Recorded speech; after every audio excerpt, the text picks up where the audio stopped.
सबसे बड़ी समस्या बहुत समय पहले की बात है। एक महाज्ञानी पंडित हिमालय की पहाड़ियों में कहीं रहते थे। लोगों के बीच रहकर वह थक चुके थे और अब ईश्वर भक्ति करते हुए एक सादा जीवन व्यतीत करना चाहते थे।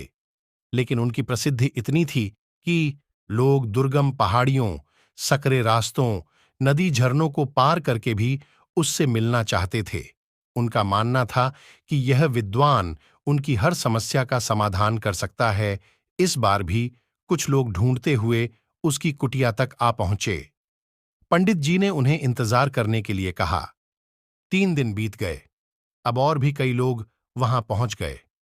जब लोगों के लिए जगह कम पड़ने लगी, तब पंडित जी बोले, आज मैं आप सभी के प्रश्नों का उत्तर दूंगा, पर आपको वचन देना होगा कि यहां से जाने के बाद आप किसी और से इस स्थान के बारे में नहीं बताएंगे, ताकि आज के बाद मैं एकांत में रहकर अपनी साधना कर सकूं। चलिए, अपनी अपनी समस्याएं बताइए। यह सुनते ही किसी ने अपनी परेशानी बतानी शुरू की, लेकिन वह अभी कुछ शब्द ही बोल पाया था कि बीच में किसी और ने अपनी बात कहनी शुरू कर दी। सभी जानते थे कि आज के बाद उन्हें कभी पंडित जी से बात करने का मौका नहीं मिलेगा। सभी ने अपनी अपनी समस्याएं लिखकर आगे बढ़ा दी। पंडित जी ने सारे पर्चे लिए और उन्हें एक टोकरी में डालकर मिला दिया और बोले, इस टोकरी को एक दूसरे को पास कीजिए। हर व्यक्ति एक पर्ची उठाएगा और उसे पढ़ेगा। उसके बाद उसे निर्णय लेना होगा कि क्या वो अपनी समस्या को इस समस्या से बदलना चाहता है।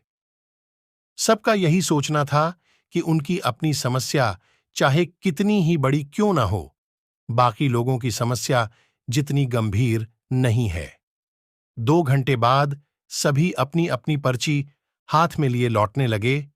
वे खुश थे कि उनकी समस्या उतनी बड़ी भी नहीं है जितना कि वे सोचते थे। फ्रेंड्स, ऐसा कौन होगा जिसकी लाइफ में एक भी प्रॉब्लम ना हो? हम सभी के जीवन में समस्याएं हैं। कोई अपनी हेल्थ से परेशान है तो कोई लैक ऑफ वेल्थ से। हमें इस बात को एक्सेप्ट करना चाहिए कि लाइफ है तो छोटी बड़ी समस्याएं आती ही रहेंगी। ऐसे में दुखी होकर उसी के बारे में सोचने से अच्छा है कि हम अपना ध्यान उसके निवारण में लगाएं, और अगर उसका कोई सॉल्यूशन ही ना हो तो अन्य प्रोडक्टिव चीजों पर फोकस करें। हमें लगता है कि सबसे बड़ी समस्या हमारी ही है, पर यकीन जानिए, इस दुनिया में लोगों के पास इतनी बड़ी बड़ी प्रॉब्लम्स हैं कि हमारी तो उनके सामने कुछ भी नहीं। इसलिए ईश्वर ने जो भी दिया है उसके लिए थैंकफुल रहिए और एक खुशहाल जीवन जीने का प्रयास करिए। यदि आप इसी तरह का वीडियो देखना चाहते हैं तो हमारे चैनल को सब्सक्राइब कीजिए और कमेंट में बताइए कि आप किस टॉपिक पर वीडियो देखना चाहते हैं।